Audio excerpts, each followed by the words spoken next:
Abeer Etefa is with the World Food Programme. She's the senior spokesperson for the Middle East and North Africa and joins us now from Cairo. Thank you so much for coming on to this news hour.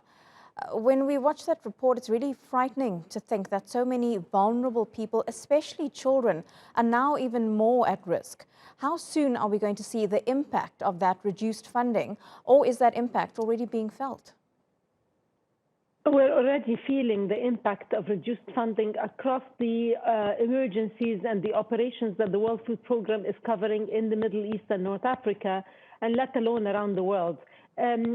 Yesterday, we had to make the very difficult announcement that we are going to be reducing food rations for 8 million people in Yemen. That's a funding crunch that's forcing the World Food Programme to scale back food assistance and reducing these food rations in Yemen.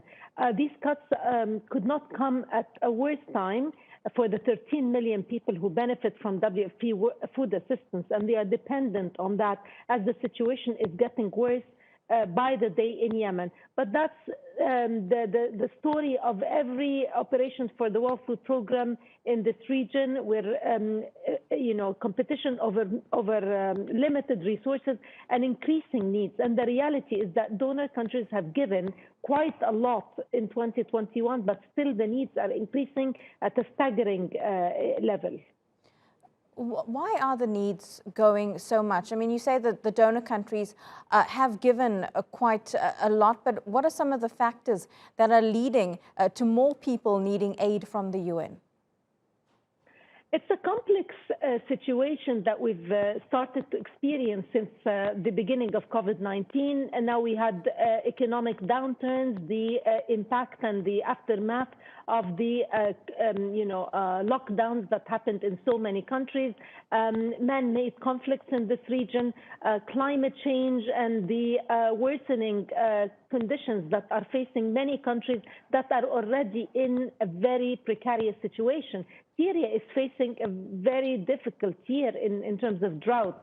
Lots of countries in the region are feeling this very hard impact of climate change. So all of these combined are creating the perfect storm of pushing more people, millions of people, into hunger. It's really difficult to listen to all of this, and considering that most of the people affected are also very young. The images we're showing are of children, are of babies, are of mothers who aren't able to feed their children, especially in Yemen, where the war has continued, has started in 2014. And when it comes to the children, they're the country's next generation, but they're living with this war, they're growing up with this generational trauma. How is all of this going to affect them if the world's not able to help?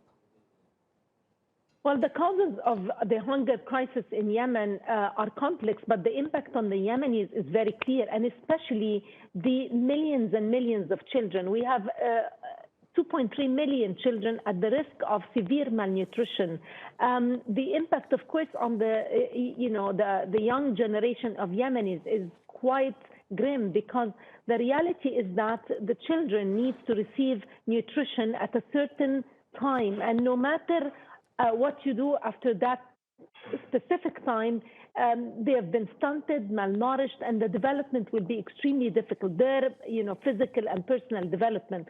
So we're losing a generation of Yemenis, while this country needs a lot of effort to rebuild and to move forward after the conflicts have ended. And this is why we appeal to the donor countries, and we appeal to the generosity of the international community to help continue their support.